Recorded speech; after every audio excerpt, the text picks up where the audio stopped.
I never thought I'd see my parents again, after they abandoned me at age 8. That day is burned into my memory forever.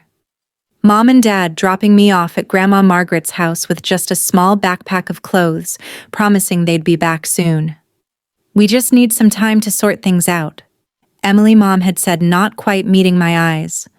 "Be good for Grandma." They never came back. The first few months were the hardest. Every day I'd sit by Grandma's front window after school, watching cars drive by, hoping the next one would be them.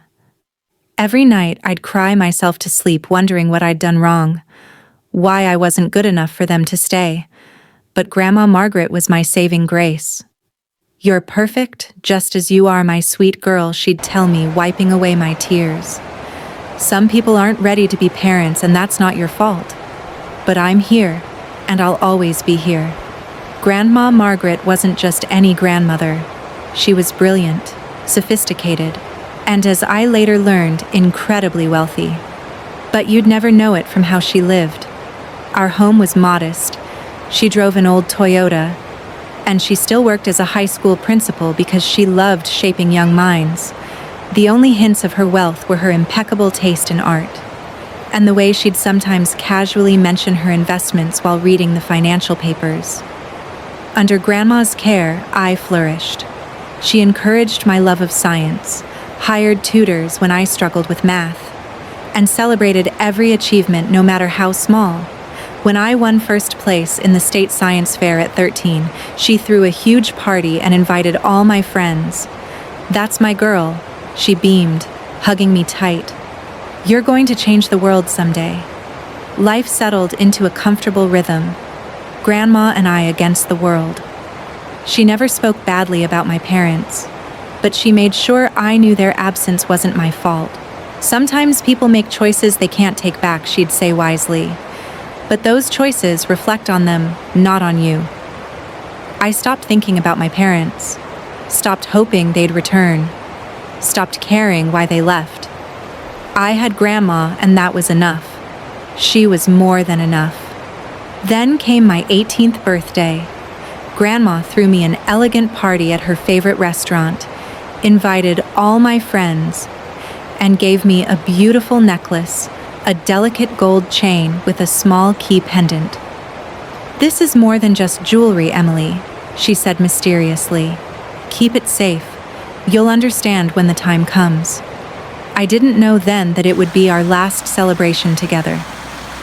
3 months later, Grandma Margaret collapsed at school. By the time I reached the hospital, she was gone. Heart attack, the doctor said. Quick and painless. But the pain I felt was anything but quick. It tore through me like a hurricane, leaving nothing but emptiness in its wake.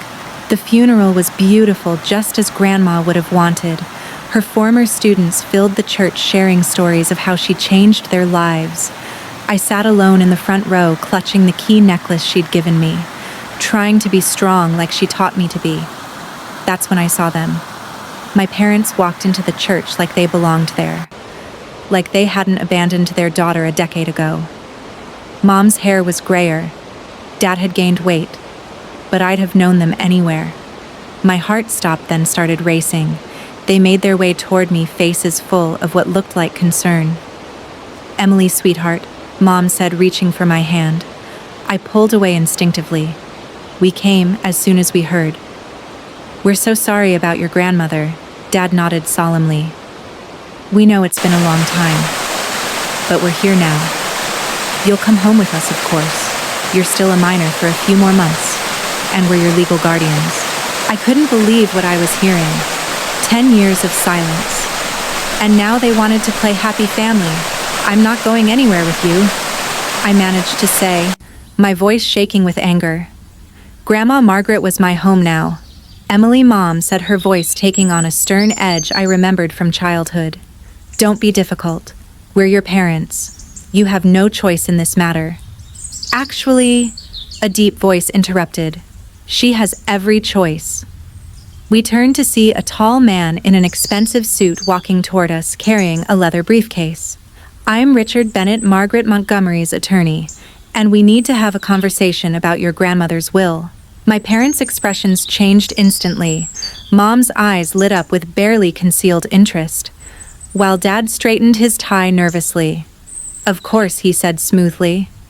"We're her only living relatives after all." Mr. Bennet's face remained impassive. "Let's step into the private room. There are some matters that need to be addressed immediately." As we followed him, I noticed my hand had moved to clutch the key necklace Grandma had given me. Somehow, I knew everything was about to change again. I just didn't realize how much. The private room at the church felt too small for the tension building inside it. Mr. Bennet sat across from us at a polished wooden table, methodically arranging papers from his briefcase. My parents flanked me like anxious vultures trying to appear concerned, while their eyes kept darting to the documents. "Before we begin, Mr. Bennet said, adjusting his glasses, "Miss Emily, would you please show me your necklace?" My parents looked confused, but I reached for the key pendant Grandma had given me. Mr. Bennet nodded, a slight smile crossing his face. "Perfect. Now let me read the terms of Margaret Montgomery's will." He cleared his throat and began reading. "I, Margaret Montgomery, being of sound mind, declare this to be my last will and testament." The legal language washed over me, until one sentence made my heart stop. "To my beloved granddaughter, Emily Grace Montgomery, I leave my entire estate, including all properties, investments, bank accounts, and business holdings currently valued at approximately $47 million. The room erupted in chaos. $47 million, Mom shrieked, her face turning red. "That's impossible." Margaret was a school principal. Dad slammed his hand on the table. "This is ridiculous. We're her only children. You can't tell me she left everything to a teenager." Mr. Bennet remained calm. "There's more. The will specifies that Emily is to be legally emancipated immediately with a trust established in her name. The key she wears opens a safety deposit box, containing additional documents and instructions." My head was spinning. $47 million, Grandma Margaret. My modest Toyota driving grandmother had been worth $47 million. This will is dated just last month. Mom said, her voice dangerous. "We'll contest it.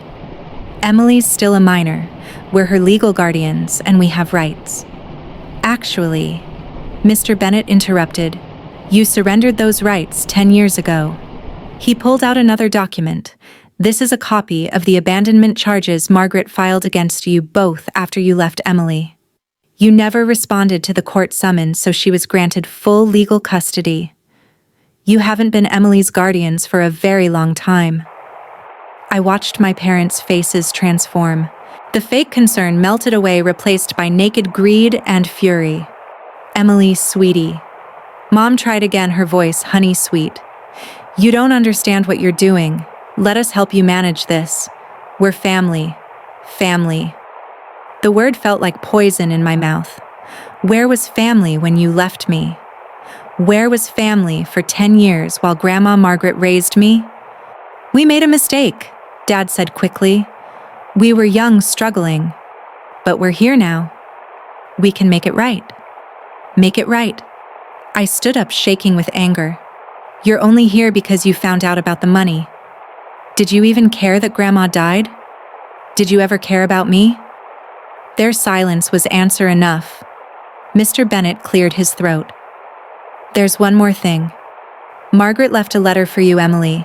He handed me a sealed envelope. "She asked that you read it alone." I took the envelope and walked out, leaving my parents protesting behind me. Finding a quiet corner of the church, I opened the letter with trembling hands. "My dearest Emily, if you're reading this, I'm gone. And you've just learned the truth about our family's wealth. I know it's a shock. I kept it secret for many reasons, but mostly to protect you. To let you grow up understanding the value of hard work and kindness. I watched your parents choose money over love many times. They abandoned you because I refused to keep funding their extravagant lifestyle. They chose wealth over their own daughter, and in doing so gave me the greatest gift, you. The key I gave you opens more than just a safety deposit box. It opens the door to your future. I've made arrangements for everything. The house is yours. Your college fund is secure. The family business awaits when you're ready. But most importantly, remember this: you are loved. Not for your inheritance, but for who you are. The same quiet strength that helped you survive being abandoned has prepared you to handle this responsibility. Don't let your parents manipulate you. They'll try. But you're stronger than they know. You're a Montgomery woman. And we don't break easily. All my love, Grandma Margaret. Tears rolled down my cheeks as I finished reading. In death as in life, Grandma Margaret was protecting me, guiding me, loving me. I touched the key around my neck, understanding finally flowing through me. When I returned to the private room, my parents were still arguing with Mr. Bennet about contesting the will. They fell silent when I walked in. Emily, Mom started, but I held up my hand. I want you to leave. I said, my voice steady. Both of you, you're not welcome here. Now listen here, Dad began angrily, but Mr. Bennet interrupted. Should I call security? He asked calmly. As the sole heir and property owner, Emily has the right to have you removed. They stared at me. These strangers who shared my blood. And I saw the moment they realized they'd lost. Not just the money, but any chance of manipulating me. This isn't over, Mom hissed as they gathered their things. You'll regret this. I watched them leave, feeling oddly peaceful. What happens now? I asked Mr. Bennet. He smiled. Now we visit that safety deposit box. Your grandmother left quite detailed instructions about the next steps. Shall we? As we left the church, I caught a glimpse of my parents in the parking lot arguing furiously. They'd lost everything today. Not that they ever really had it. They'd chosen money over love once before. And that choice had finally caught up with them. I touched the key around my neck and smiled. Grandma Margaret had given me more than just an inheritance. She'd given me the power to stand on my own, to face whatever came next. And something told me this was just the beginning. The safety deposit box at First National Bank contained exactly what Grandma Margaret had promised and so much more. As Mr. Bennet helped me go through the contents, I discovered just how thoroughly my grandmother had planned everything. Inside were property deeds, stock certificates, and detailed instructions about the family business Montgomery Investments, a company I'd never even known existed. But what caught my eye was a USB drive labeled "Watch Me First." Mr. Bennet pulled out his laptop, and Grandma Margaret's face appeared on screen. She looked healthy, vibrant. This must have been recorded just before she died.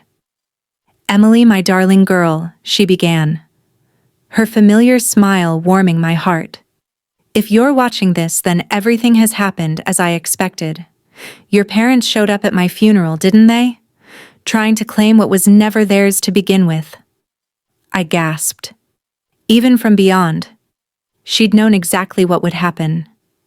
You see, Emily, there's something you need to know about your parents. They didn't just abandon you. They tried to steal everything from me. First your father, my own son, and your mother attempted to transfer all my assets to their names while I was on a business trip. They thought I was just a naive school principal. They never knew I was the one who built Montgomery Investments from the ground up.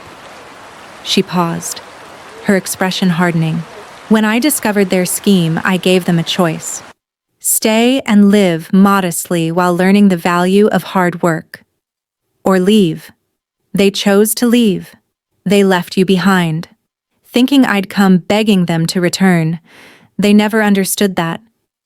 By abandoning you, they gave up the greatest treasure of all. Tears streamed down my face as Grandma continued. I watched you grow into an extraordinary young woman. Kind, intelligent, hardworking, everything they're not. That's why I know. You're ready for this responsibility. The video continued with detailed instructions about the company, the properties, and most importantly, the charitable foundation she'd established. The Montgomery Foundation provides scholarships to abandoned children, she explained. You'll be its new director. Use our wealth to help others like yourself, Emily. That's our true legacy. The next few weeks were a whirlwind. Mr. Bennett introduced me to the company's board of directors, all of whom had known and respected Grandma Margaret. They welcomed me warmly, ready to guide me as I learned the business. My parents didn't give up easily. They hired lawyers, tried to contest the will, even attempted to prove Grandma Margaret was mentally unstable when she wrote it. But she'd been too thorough. Every document was in order, every decision legally sound. Their final attempt came 3 months later. They showed up at the Montgomery Investments office, causing a scene in the lobby. "We're her parents," Mom shouted as security held them back. "She can't keep us out." I met them calmly, dressed in one of Grandma's elegant suits, the key necklace still at my throat. "Actually, I can," I said. "And I will." "We'll go to the press," Dad threatened.